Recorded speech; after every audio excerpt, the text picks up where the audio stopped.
I'd like to welcome everybody to the April 2022 meeting of the Washington County Finance and Budget Committee. I have asked J.P. Wilson to do the prayer and pledge this evening. J.P. Wilson.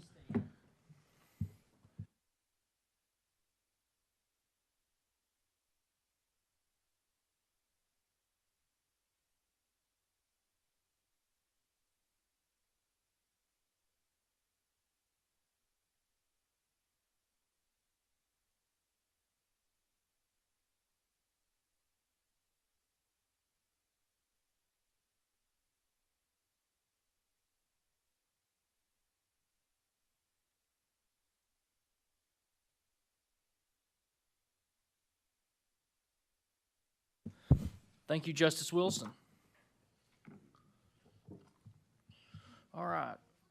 Our first order of business tonight is adoption of the agenda. Do I have any changes or motions with the agenda?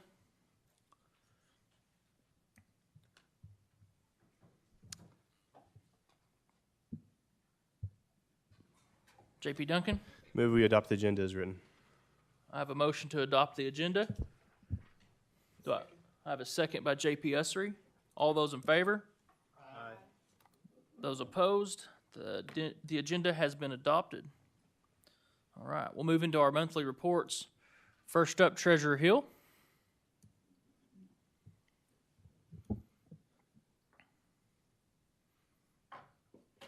Welcome, Good evening, sir. everybody. Right into it. 4.1, Treasurer's Summary. Top line general, $4 million in revenues compared to 3.2 in expenditures. Most of that revenue is the $2.8 million that the assessor paid for his 2021 expenses, $2.8 million. But general, road, and jail all have healthy balances. They're in pretty good shape right now. Go down to 3046 rescue plan, $215,000 expended, and that was premium pay for the jail, JDC, and road. Down at the bottom, 4,800 radio system sales tax. We finally had some activity. $3.2 million in expenditures, and that was to Motorola. I'm assuming for radios. Bottom of the last page of this report. We began the month $87.5 million in the bank, ended $80.9 million.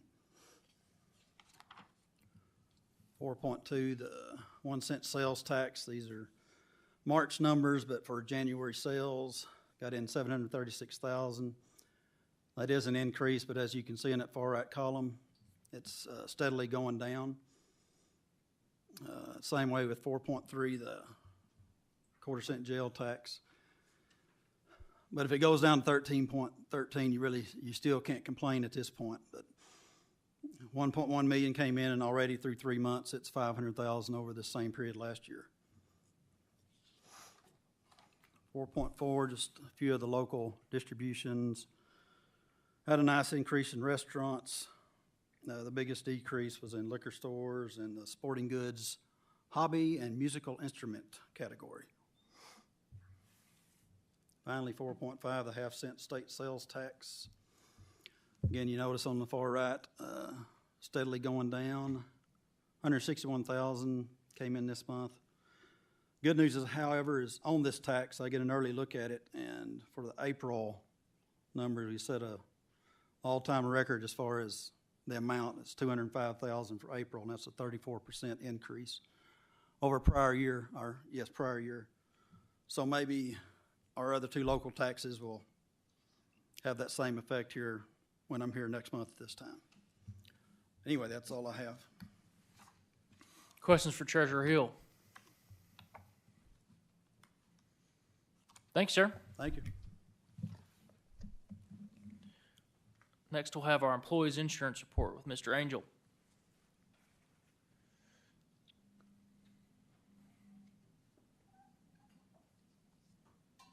Welcome. Thank you. Good evening. Okay. So it looks like we're starting with the employee insurance slide here. This is always, as we've discussed before, about a month ahead of our actual cash flow. And again, I know I'm kind of beating a dead horse, but I want to make sure that I'm clear on why, 'cause it's a little confusing. The TPA is usually about a month behind on lags on reporting exactly what claims are for, so we really can't get that into the cash flow and break it down between traditional hospitalization claims versus pharmaceutical claims, et cetera.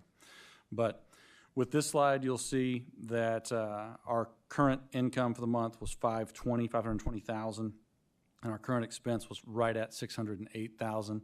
So that will be reflected in next month's cash flow report, but ran a little hotter than we have been.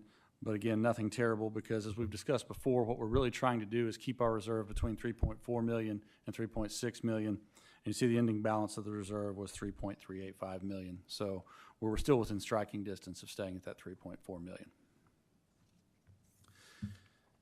If we could move over to the actual cash flow, you'll see this shows January and February, very consistent months on both of those. We're running in the green, which is what we always want to see. We didn't have any RX rebates come in this month. Because of the way the contract is slated, those are only going to come in about once a quarter, so you won't see those again for probably until April or May's numbers come through as final. But we get a quarter's worth of those rebates at a time. So as you can see, back in January, that was almost $66,000. So when those come through, they do help quite a bit. I reported to you all last month that we were able to change a contract mid-year for the employee's long-term disability. That will go into effect 5/1. We did get that signed. The only real difference that means to the insurance fund is those folks who had elected insurance coverage but gotten it denied at open enrollment all got guaranteed issue coverage. So we may have some monies go out in premium in May that had been being collected throughout the year. Because the way that worked previously is if an employee signed up for a plan and had to turn in evidence of insurability, that money would have been payroll deducted from them throughout the year until the carrier made a decision on whether or not they could actually get that insurance. And if the decision was no, then that money had to go back to the employee. That won't happen anymore because we got guaranteed issue plans. So all those will be in effect May 1. So you may see a very slight blip on that. But it will be better for the employees because everyone who wants coverage can get it. Questions for Mr. Angel? Thanks, sir. Beautiful. Have a great evening. Next up is Comptroller Worthen.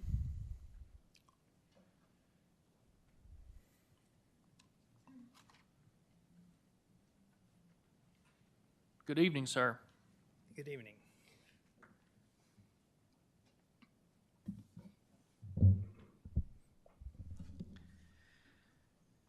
Uh, 6.1, the summary statement of operations, expenses by fund and department. If expenses were linear, should be at about 25%, and all the general fund departments are within where they should be, and all the other detail is there in your packet for the other special project funds. And then on the last page overall for the whole county, we're at 22.5% actual expenditures. Then 6.2 reflects the ordinances that were passed in March and their effect on the unappropriated reserve balances, and the general funds at 2.2 million and the general reserves at about 12 million, and the jail fund at about 900,000 negative, so a net of 13.3 million. And that's all I had. Any questions for the Comptroller? Thanks, sir.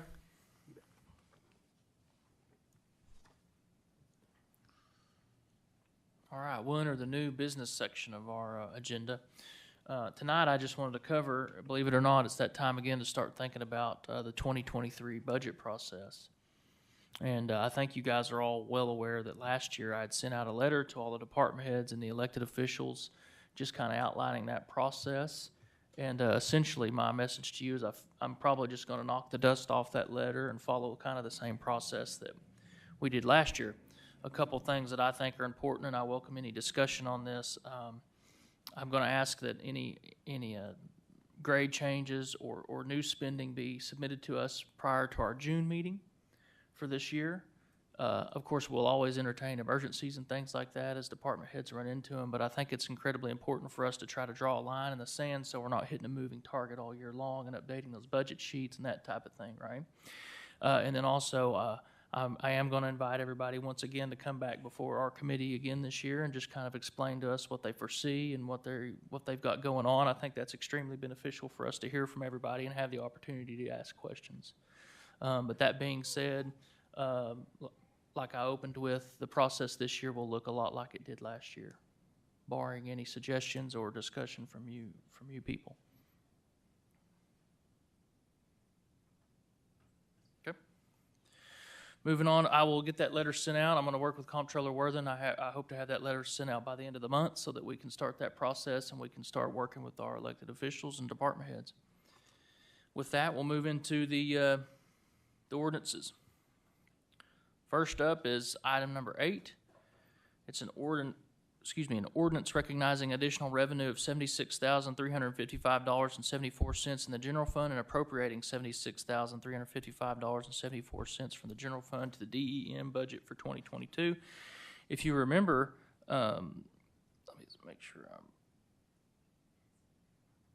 our emergency management department went down and helped with Hurricane Ida, and this is some reimbursements that we got from assisting with that. Do I have any motions for this ordinance? J.P. Duncan. I move passage of item 8.1 to the full quorum court with a due pass recommendation. I have a motion to pass item 8.1 to the full quorum court with a due pass recommendation by J.P. Duncan, a second by J.P. Simons. Any other discussion or questions? Any public comments? Seeing none, we have a motion to pass item 8.1 to the full quorum court with a due pass recommendation by J.P. Duncan, a second by J.P. Simons. All those in favor? Aye. Those opposed? Item 8.1 will move to the full quorum court with a due pass recommendation. Item number 9. An ordinance appropriating $348,050 from the American Rescue Plan Act Fund 3046 to various line items in the American Rescue Plan Act budget for 2022. I believe Circuit Clerk Sylvester has some remodeling he would like to do.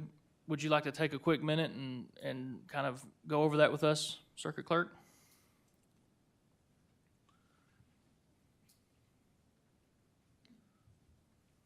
Good evening.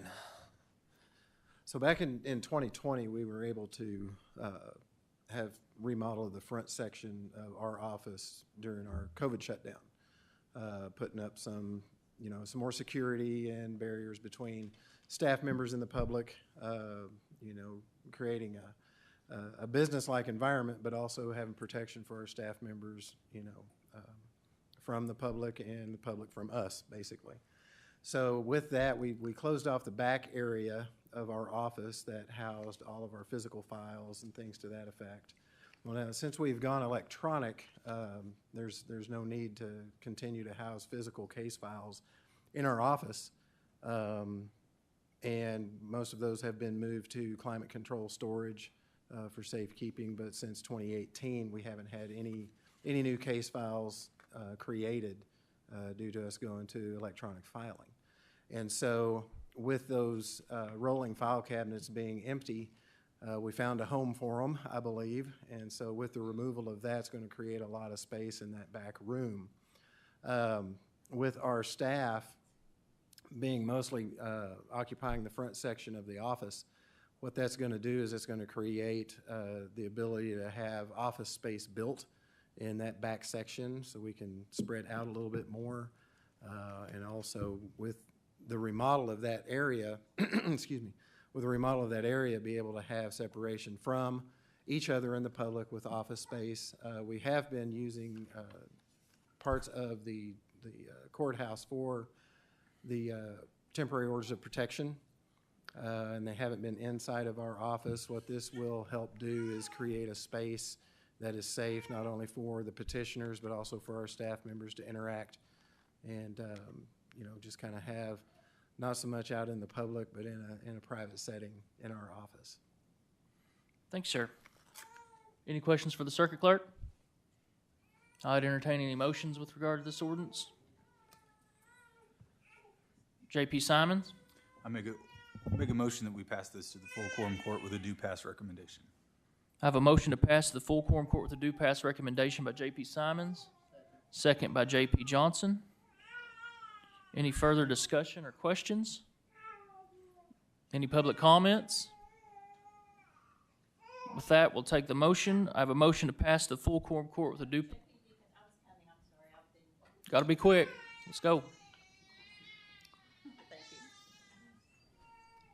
My name is Beth Coger. I reside at 3661 Embry Drive in Fayetteville.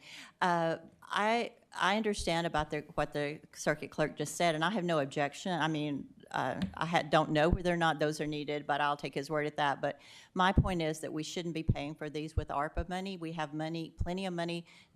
I see this as a county's responsibility to fix the clerk's office, to remodel, to renovate.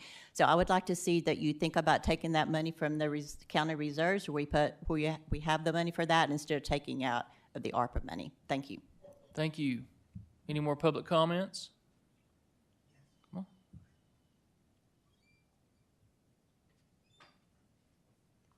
Please state your name and where you're from. My name is Rosanna Yossi. I'm from Springdale, Arkansas. Hello. My English is getting better. I have 4 kids, a teenager on spectrum, as well as an infant. After being approved for emergency rental assistance with a lot of help, I was able to help other Marshallese in desperate need of help, who were also approved. The eviction threat stopped for a change for all of us. My father moved here from the Marshall Islands to help with the kids, so my husband was able to work double full-time. Our lease is up in May, and we were on our way to have a good rental history so we can get a bigger than 1 bedroom and a nicer place. Now, one day before April, that eviction threats are back. I checked my email but did not understand, so I called Walt Kelly and told him one email says I am paid through May and another email saying no more payments, not even March. No, I don't know what to do. That's it. We appreciate you. Any more public comments?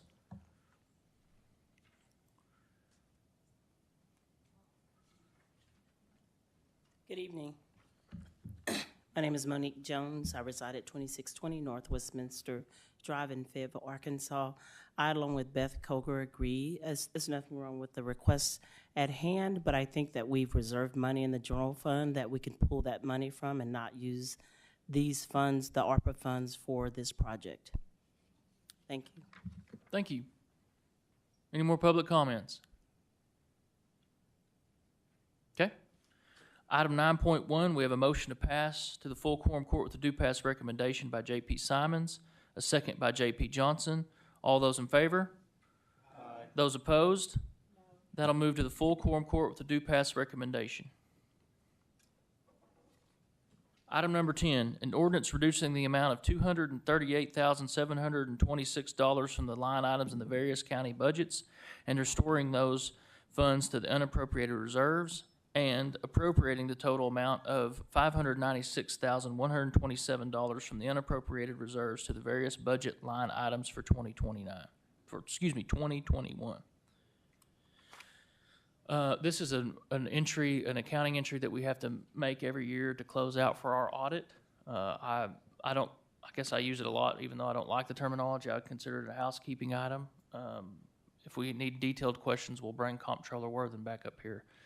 But aside from that, do I have any motions on this particular ordinance? J.P. Duncan. Move we pass item number 10 to the quorum court with a due pass recommendation. I have a motion to pass to the full quorum court with a due pass recommendation by J.P. Duncan, a second by J.P. Wilson. Any other discussion or questions? Any public comments? All right, we have a motion to pass item 10.1 to the full quorum court with a due pass recommendation by J.P. Duncan, a second by J.P. Wilson. All those in favor? Aye. Those opposed? Item 10.1 will move to the full quorum court with a due pass recommendation.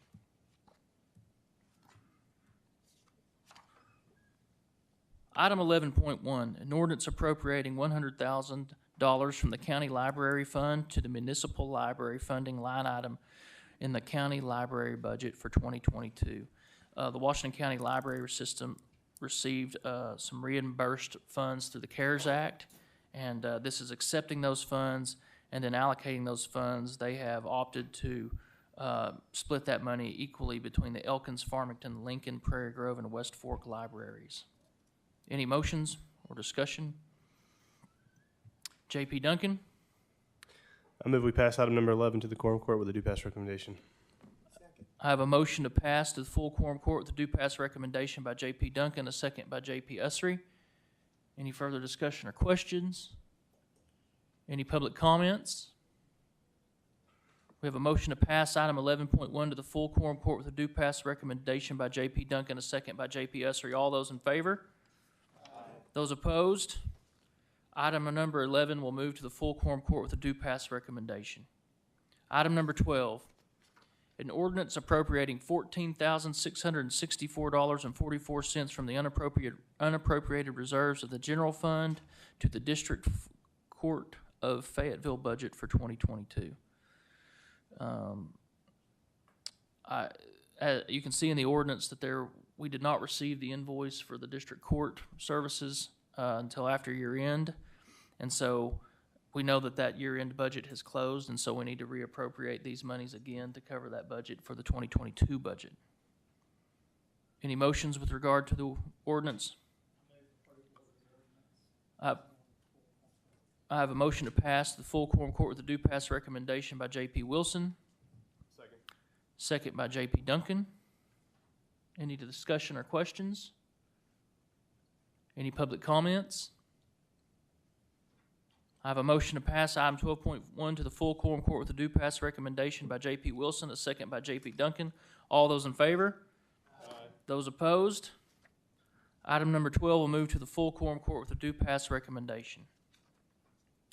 Item number 13.1, an ordinance recognizing an additional revenue of $500 in the Rural Community Grant Fund and appropriating $500 from the Rural Community Grant Fund to the Evansville Fire Department budget for 2022. This is with regard to some costs with a grant that the county had gotten for the Evansville Fire Department with regard to a truck, and this is some additional funds that have come in to cover some administrative costs. Have any motions with regard to this ordinance? J.P. Duncan? I move we pass item number 13 to the quorum court with a due pass recommendation. I have a motion to pass item 13 to the full quorum court with a due pass recommendation by J.P. Duncan. Second by J.P. Simons. Any further discussion or questions? Any public comments? I have a motion to pass item 13.1 to the full quorum court with a due pass recommendation by J.P. Duncan, second by J.P. Simons. All those in favor? Aye. Those opposed? Number 13 will move to the full quorum court with a due pass recommendation. Item number 14, an ordinance adopting and establishing the County Road Department Salary Administration Program and the County Road Department budget for 2022 and appropriating the total amount of $707,347.49 from the unappropriated reserves in the Road Department Fund to various line items in the Road Department budget for 2022. Motions or discussion? Motions. I move that we pass item number 14 to the full quorum court with a due pass recommendation. I have a motion to pass the full quorum court with a due pass recommendation by J.P. Duncan, a second by J.P. Wilson. Okay, discussion or questions? I think we've heard this in county services and personnel. J.P. Usry? Thank you. I'd just like to say how much I appreciate all the work that went into this. And it made our job easy because of all the things that you did in the background, so we appreciate that very much.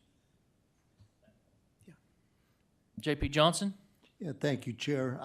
We've been talking about pay grades and pay raises in the Highway Department for almost 3.5 years now, and I think this is a giant step in the right direction. So I'm fully in support of this. Thank you, J.P. Johnson. J.P. Wilson? I'm really happy to see that we're going to do something to try to help our road department and have better salaries and to take care of the people there. My only questions are how we move from where we are now. We have the bonus pay that we're doing of $2 an hour for our road department staff. And we need, assuming this passes, then we have to move off of that and into this. And I'm not sure I know where the timing is and how we'd go about that. So I just want to raise that issue. I think in my discussions with Chief of Staff, Lester, what we plan to do is we will probably bring a paragraph to amend this ordinance at the full quorum court next week to sunset the ARPA bonus incentive plan that we had in place so that those will coincide and one will take over when the other one stops. Just so that we, I don't think it was anybody's intent to have those both going on at the same time. We just need to get that implemented in. So when we talked about this, me and Chief of Staff, and he said we'll bring that language and hopefully have that to all the justices before the meeting so that we know what we're amending and we can get the exact language in that ordinance. J.P. Madison? I think this has been very rushed. While I do appreciate the work of Mr. Crowder in putting this together, I expressed some pretty serious concerns about the legal validation process before you overhaul compensation and before you start with a very involved job analysis process that involves testing to be a threshold for promotion and for pay. And it sort of strikes me as a little risky that you all are just prepared to push this on through without any evaluation by human resources or outside consultants as to the defensibility of it legally. In addition, I'm concerned that we haven't heard anything from employees who are going to be under this program as to whether they like it. It's great that they're going to be making more money, but it's not just more money. It comes with very serious steps. And I don't even know if road department folks have known this is on the agenda.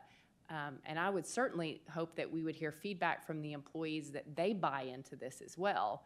And I don't want to diminish the work that Mr. Crowder did to go into this, but we need buy-in from the people that are going to be living under this. When the sheriff's office brought forward their STEP program, it was because after months of discussion about what it would do and how it would be implemented, and there was a significant amount of buy-in from the employees that were going to be living under that program, and we haven't heard that. And I know J.P. Lemming had made some comments last night about, do you guys even know if somebody who's a truck driver is going to be willing to take a 50-question test, And so I think before we undertake such a massive overhaul of not just the compensation structure, but the overall organizational structure, we need to hear from the employees who are going to be living under it, and we need to make sure that it's legally defensible, because I don't want this coming back on us. And I say that as not wearing a political hat. I say that as an employment lawyer with 25 years of experience helping employers implement these kind of systems. So I hope that you all will take that to heart, and I understood that we're going to at least be seeking advice from the Johansson Group before we implemented this. So to think that we're going to pass it next week seems very rushed. Thank you. Thank you, J.P. Madison. I want to echo some of the comments by my colleagues tonight. I want to thank our road superintendent, Mr. Jeff Crowder. I know he put an exponential amount of work into this. I want to thank our chief of staff, Brian Lester. I want to thank all the judge's office for bringing us together. I know, we had a lot of discussions about this late last year, and it's really, really fun to see it come to fruition. I'm excited about it. I don't think anybody ever thinks anything's perfect, but this is a huge, huge step in the right direction, and I'm excited about it for all of our employees. And so I'm fully supportive too. Public comments.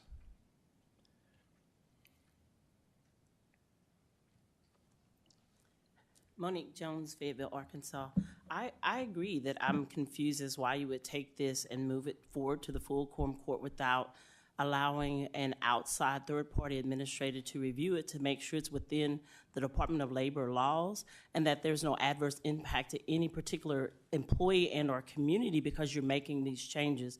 We're talking about the entire Washington County system, and you're taking this bucket and saying you're going to do this for these road employees. I'm not saying it doesn't need to happen, but at least you need to have an outside view to make sure, in agreement with J.P. Madison, that there should be some oversight to make sure it's within the laws of the Department of Labor and there's no adverse impact to any other employees within the county that are not going to receive a raise. Thank you. Public comments. All right. Item 14.1, we have a due pass recommendation to the full quorum court by J.P. Duncan. We have a second by J.P. Wilson. All those in favor? Aye. Those opposed? Item 14 will move to the full quorum court with a due pass recommendation.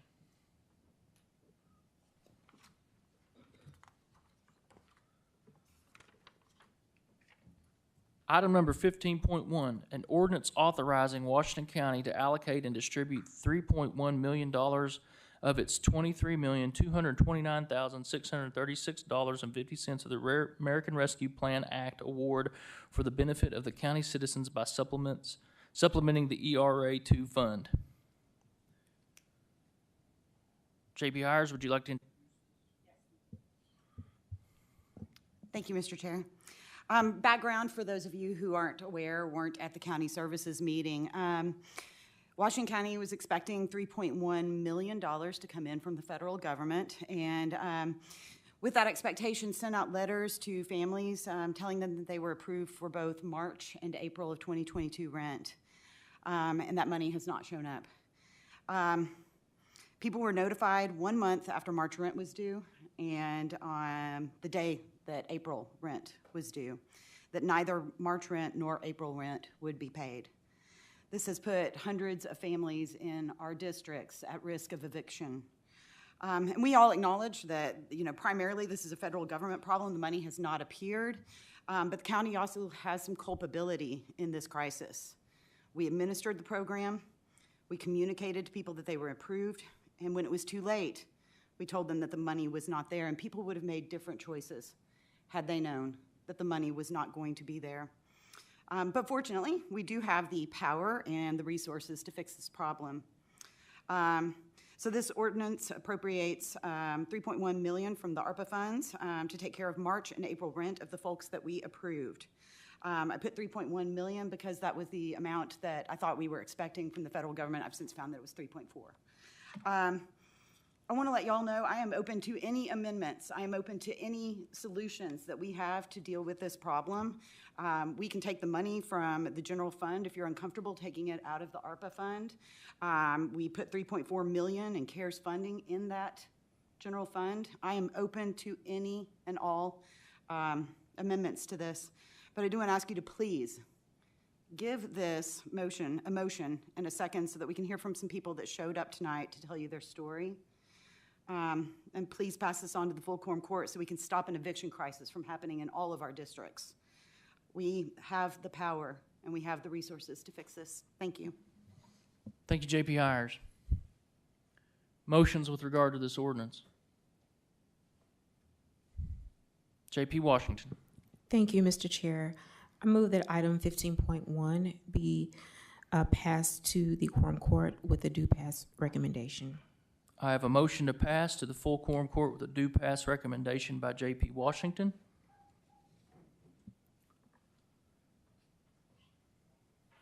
Do I have a second? Item 15.1 will die due to lack of a second.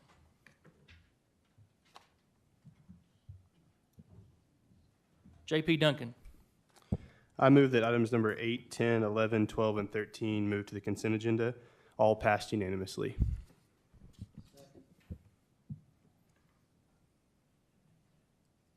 I have a motion to add items 8, 10, 11, 12, and 13 to a consent agenda by J.P. Duncan that will exclude items 9 and 14.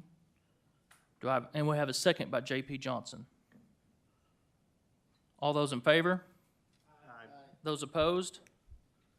Items 8, 10, 11, 12, 13 will move to the consent agenda. The last agenda item tonight is public comment period. We have a 12-minute public comment period with a limit of 3 minutes per individual. Please state your name and where you're from.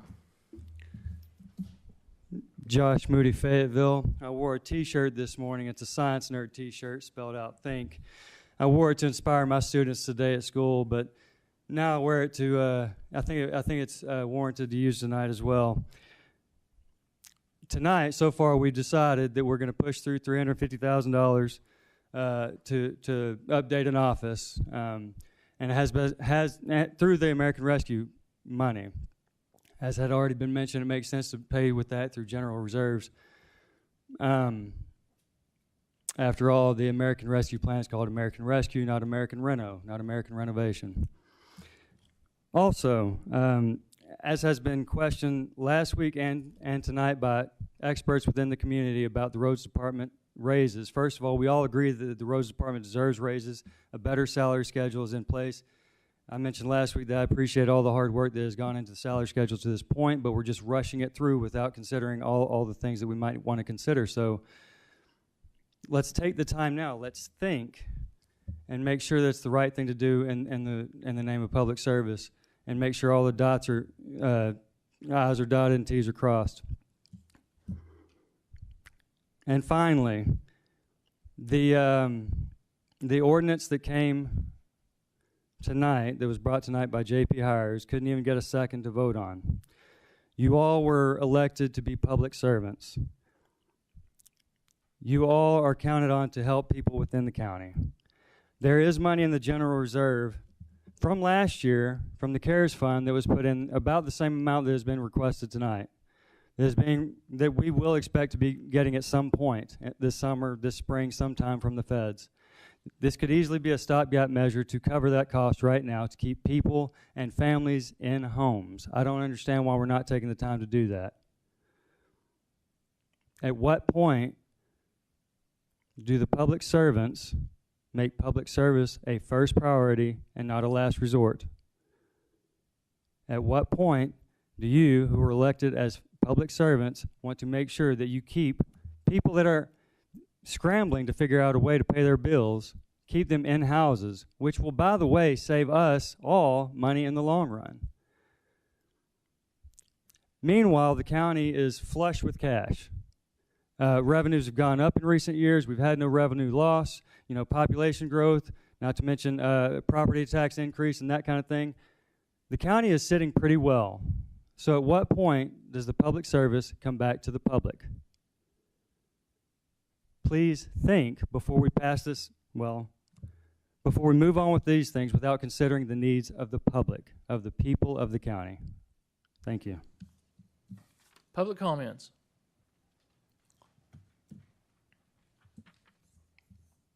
Hello, my name is Laura Ring. I was so pleased when I got here tonight and I heard that the county is bringing in such a great amount of revenue, record amounts of tax dollars. That's wonderful. The reason I'm here this evening is because I'm a landlord whose tenant was affected by the abrupt ending of the emergency rental assistance program. I say my tenant was affected, but he was definitely not the only one. I am not a big company who owns a bunch of properties. I'm a school teacher. I have one small house that I rent out, and I rely on the rent that I get to pay my mortgage. My tenant is a single father of a 6-year-old son. Like so many single parents, he lost his job during the pandemic. Fortunately, he's found another job, and with the help of the emergency rental assistance program, he was slowly getting back on his feet and catching up on back bills. But with one text from Washington County, after all his work, he was instantly 2 months behind in his rent again. And I am in the position of having to scramble to try and figure out how to cover my mortgage with 1 day of notice. I did mention that I'm a school teacher. I don't have pots of money lying around like apparently Washington County does. I know there are many other people just like me. Please understand, no one expects the rental assistance program to be unending. Neither my tenant nor myself would support that. But to end it so abruptly not only with no advance notice, but also withholding back payments that had been guaranteed to go out March 31st is reprehensible. It hurts tenants, it hurts landlords, and most importantly, it hurts the children who live in the homes. What am I supposed to tell a 6-year-old boy who needs a place to live? I want to thank the committee for hearing the ordinance tonight, which requested the funds to honor the commitment that Washington County made to its most vulnerable residents. I'm disheartened that since I saw here that the committee is largely in favor of using American Rescue funds to remodel the city clerk's office, they were also unwilling to do the same for helping our most vulnerable residents. I would seriously ask you to reconsider. I don't know the process here, but there must be some way that this is not dead. When was the last time any of you gentlemen didn't know where your children would sleep? I hope you've never been in that situation, because there are many people in Washington County right now in that situation. Public comments.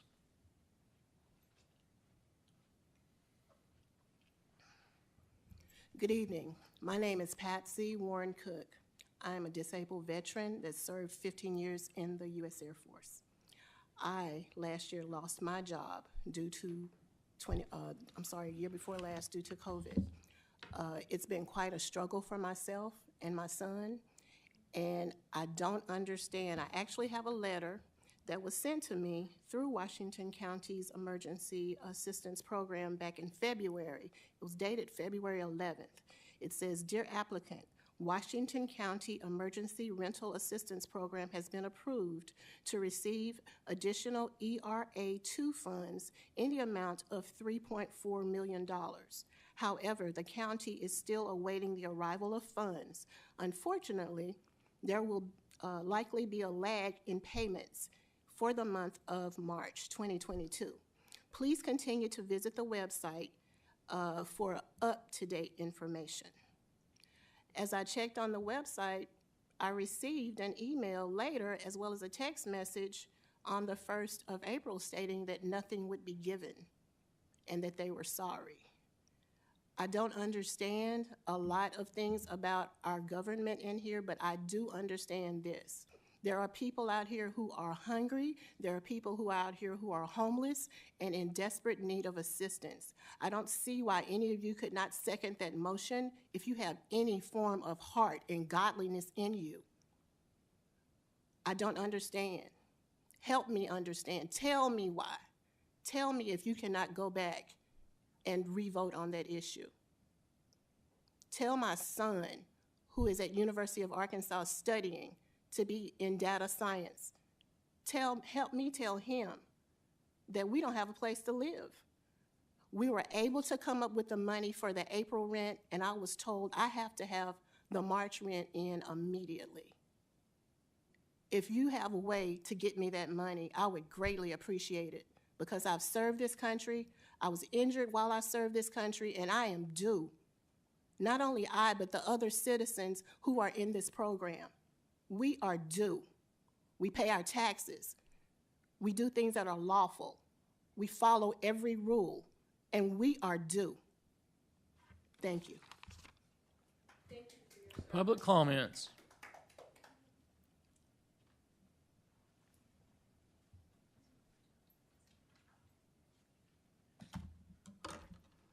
Hello, my name is Beth Coker. I reside at 3661 Embry Drive, Fayetteville, Arkansas.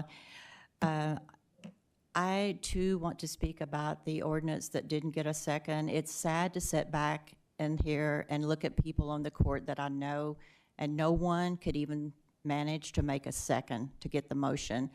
It makes me wonder, why don't you want to have discussions about it? Every time that the public has asked for that, we've been told by Judge Wood and others that, well, we will have a discussion at some point, but that never seems to come. All we have is like when ordinances come, and if it's spending ARPA money for any other thing, for tasers, for remodeling. Those items get passed, but we can't even get a second when we want to talk about supplementing the rental, the ERA2 program. I too would ask that you reconsider. You don't have to adjourn right now. You could always make a motion and someone could second it. We could go back and have a real discussion about it. That's what we need to do. Public comments. We have 2 minutes left. Monique Jones, Fayetteville, Arkansas. I own a business, CPR NWA, and it's case management and life coaching. I've been working with individuals that received notice specifically that said that they were approved, and then they turned around and said that they didn't have the funding. And it's sad. I was working with a single female working, and we got to zero. Literally, she had balanced her budget, got out of debt, was paying her bills, and she received this notice that her rent was not being paid. Not only did that happen, she got COVID. We're still in a pandemic. So now she's out 2 weeks, and what happens is her employer let her go. So she's behind zero now. Not only is she not at zero anymore, she has 3 children she doesn't know where they're going to sleep at this month. I'm scrambling with community members to see how we can pay her rent. And so this pressure is being put back on nonprofits and faith-based organizations to help support our community. When I sat here and this quorum court said, we're going to put money in general funding for a rainy day. It's raining, you guys. Public comments. We have 45 seconds left.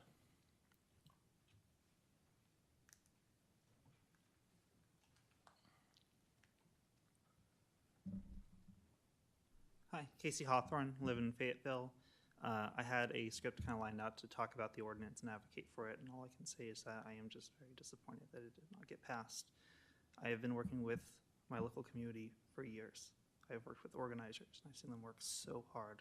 I am proud of all the work that they do. I am proud of all the time and resources our community puts in to work together to help out others, and I am disappointed that the quorum court does not work as hard as the communities that I work with, both partisan and nonpartisan. I am proud of every activist, every community member who puts their heart into this to help out those people who are desperate for these resources and who need these help now, not in 5 years, now. Thank you. With that, public comment has expired. This meeting's adjourned.